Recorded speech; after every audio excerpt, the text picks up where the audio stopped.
আসসালামু আলাইকুম প্রিয় ফেসবুক বন্ধু, আপনারা এই ভিডিওতে জানতে পারবেন কিভাবে পিকআপের চাকা বাস্ট হইলো, দৃষ্টিকারী উল্টা গেল খাতের ভিতরে। ভিডিওটি একটু লম্বা হতে পারে, স্কিপ না করে ফুল ভিডিও দেখার অনুরোধ রইল।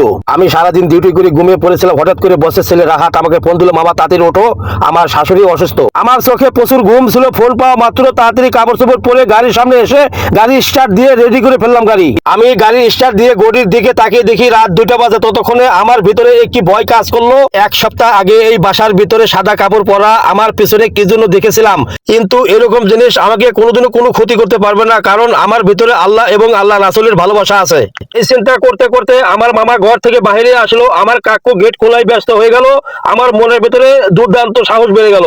এর ভেতর আমার ভাগিনার মোবাইলে শুধু ফোন আসতে লাগলো এবং আমাদেরকে দ্রুত তার বাসায় যেতে বললো।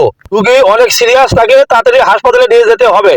আমিও ওই কথা মাথায় রেখে দ্রুত গাড়ি পাম্পে নিয়ে গেলাম, যেহেতু অক্টেনে গাড়ি চলে, অক্টেন ছিল না, অক্টেন বললাম। অক্টেন ভরা মাত্র রোডে নিয়ে আসার মাত্রই আমি দ্রুত গাড়ি চালিয়ে যেতে চেয়েছিলাম। ডিস্ট্রিক্ট গাড়ি এতটাই বেপরোয়া ভাবে রাত্রে চলাফেরা করে, তাদের থেকে খুব সাবধানে গাড়ি ড্রাইভ করবেন সবাই, কেননা ওরা অনেকটাই ঘুম নিয়ে গাড়ি ড্রাইভ করে।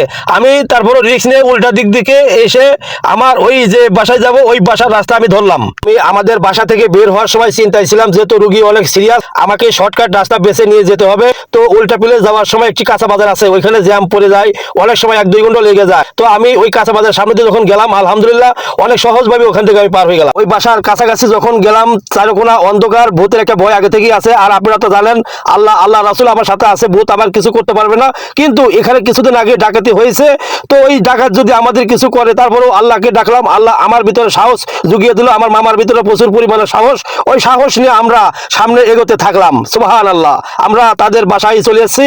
এখন রুগী গাড়িতে উঠে আমরা হাসপাতালের দিকে রওনা হয়ে যাব। সবাই আমাদের জন্য দোয়া করবেন ইনশাল্লাহ।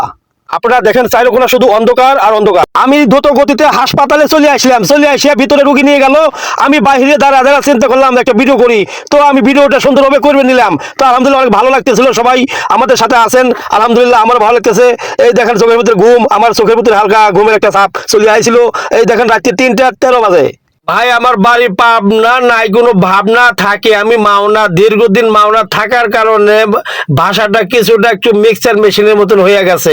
কেউ কিছু চিন্তা করবেন না।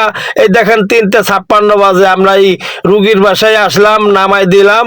এখন আমাদের বাসার উদ্দেশ্যে রওনা দেবো। দেখি একটা সময় রাস্তায় শিয়াল দেখেছিলাম, যাওয়ার সময় দেখি পিকআপের চাকা বাসার রাস্তা পড়ে আছে, শিয়াল নাই। পরে দেখেন একটা ডিস্ট্রিক্ট গাড়ি পড়ে আছে, মানে উল্টাই আছে, একবারে খালি পড়ে গেছে। যেহেতু আমার জাতীয় ভাই, ওদের এরকম কষ্ট দেখে আমার অনেক খারাপ লাগতে লাগলো, কেননা এরকম সমস্যা তো আমারও হতে পারে। এই কথা বলতে বলতে আমরা আমাদের বাসার ভিতরে চলে আসলাম। আমি সুন্দরভাবে গাড়িটিকে পার্কিং করলাম, গ্যারেজের ভিতরে শাটার নামিয়ে দেবো। আমাদের সাথে থাকার জন্য সবাইকে স্যালুট। হাই কি যে শান্তি লাগতেছে, একজন অসুস্থ মানুষের হাসপাতালে নিয়ে বাসায় পৌঁছে দিয়ে অনেক ভালো লাগছে। ইনশাআল্লাহ আগামী ভিডিওতে দেখা হবে। আসসালামু আলাইকুম।